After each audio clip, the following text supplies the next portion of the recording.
Hello everybody and welcome back to eFones. My name is Mitch and today I'm just going to be telling you a little bit about what's in this box, the MF920, in this instance the MF920U made by ZTE. Not too much going on the outside of the box, but it's what's inside the box that matters. Just talk you through a little bit of the details and the spec of the device and show you the design. It's all about being connected and being able to jump onto the internet and having your 4G speeds. So let's go ahead and open the box and show you what's inside. So in this instance we've got the ZTE MF920U in the white. I really like the design. I think it's quite simplistic. There's not a lot going on and a lot happening on the device, which I prefer. You know, I like something that really just does what it says on the tin, works effectively and gives you what you're after. So on the face of the device you've got 4 LED indicators, you've got your battery health, you've got your Wi-Fi indicator, you've got your text message indicator, just to let you know if you've got any unread text messages, as you are able to send and receive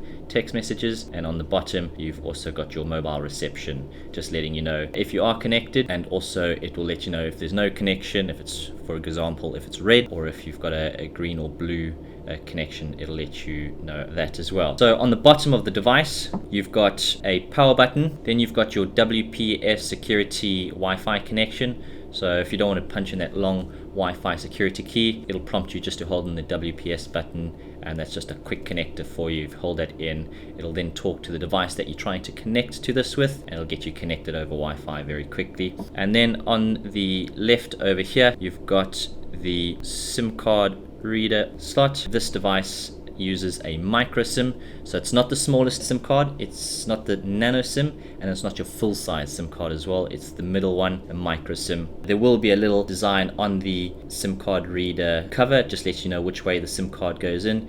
In this instance it's telling me that the chip side will face up, that in there, and that will click in, just let you know that it's inserted correctly. And within this SIM card area as well, you do have a little reset button over there. So if for any reason you forgot your password, or you needed to reset the device back to its factory settings, just something small like a pin, hold that down for several seconds, you'll notice the LED indicators all flash. That just lets you know that the device has been fully reset back to its factory default settings. A couple more details about the device. So this comes with a 2000 milliamp built-in battery. I do know there's a lot of mobile Wi-Fi devices out there that come with a changeable battery, so that the battery is separate. I prefer that because if you do use these devices quite often and the battery life depletes over time, you've got that option of perhaps purchasing a replaceable battery. In this instance it might be a bit more tricky to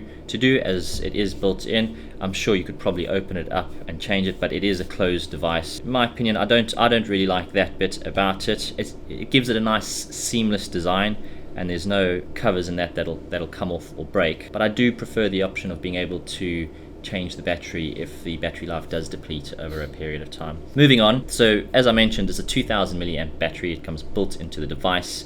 That should give you a working time of about 6 to 8 hours, all depending on what you are doing. If you're using it intensely, a lot of streaming, things like that, it might shorten it to about the 6-hour mark for you. This device is able to connect up to 10 other devices over the Wi-Fi. That's its maximum, 10 devices. And you can also use it as a USB modem. So if you wanted to turn off your Wi-Fi and use it purely through its USB modem, can do that as well. On the top of the device comes with a USB port, as you see there, and the other contents inside the box of this is your USB cable you'll use to recharge the device, and also if you wanted to connect it straight into your laptop, for example, you can use it as a USB modem. The last bit of contents in the box is your quick start menu, guide to help you get started. Very basic, straightforward, simple device to use. I do like it. It is pocket sized. You're able to take it on the go with you if you're going on a journey, going on holiday, going anywhere where you want to have Wi-Fi on the go. It's not this big clunky device that you're carrying around. It's a nice small pocket-sized device that'll give you 4G mobile signal. So it does support 2G, 3G, and 4G. 4G, obviously your higher speeds. The specification of the device is it is spec'd to have a download speed of 150 megabits per second and an upload speed of 50 megabits per second. Of course, that is the specification. Depending where you are in the world, that will vary depending on your network infrastructure, depending on your network provider, and what your signal strength is like wherever you are. So there is a lot of variables in that, and I do stress that.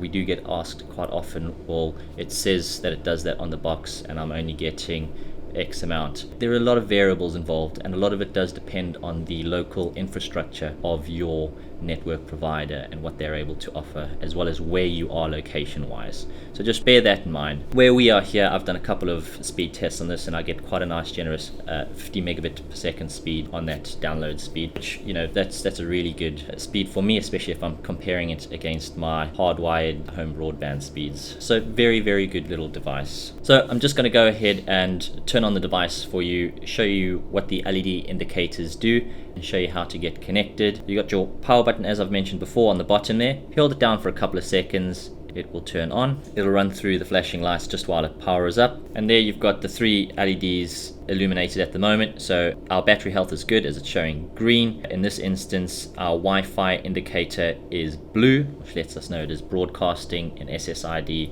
Wi-Fi name. Our message LED is off.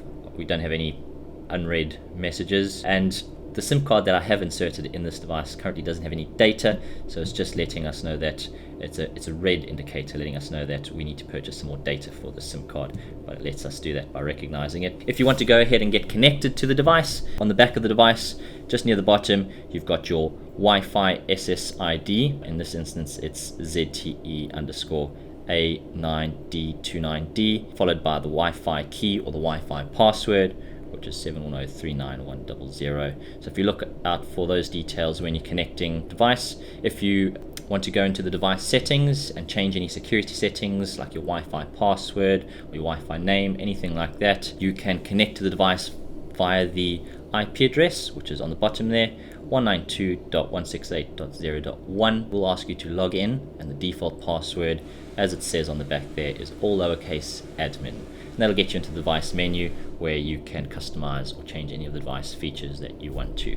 That's it from me today here at the eFones team. That's the ZTE MF920U for you, unboxed, showing you the box contents and what you get inside. If you guys have got any further questions about how to use this device, please let us know. Get in touch, comments below, or write to us, and we will help you out as best we can. That's it for today. Thank you very much.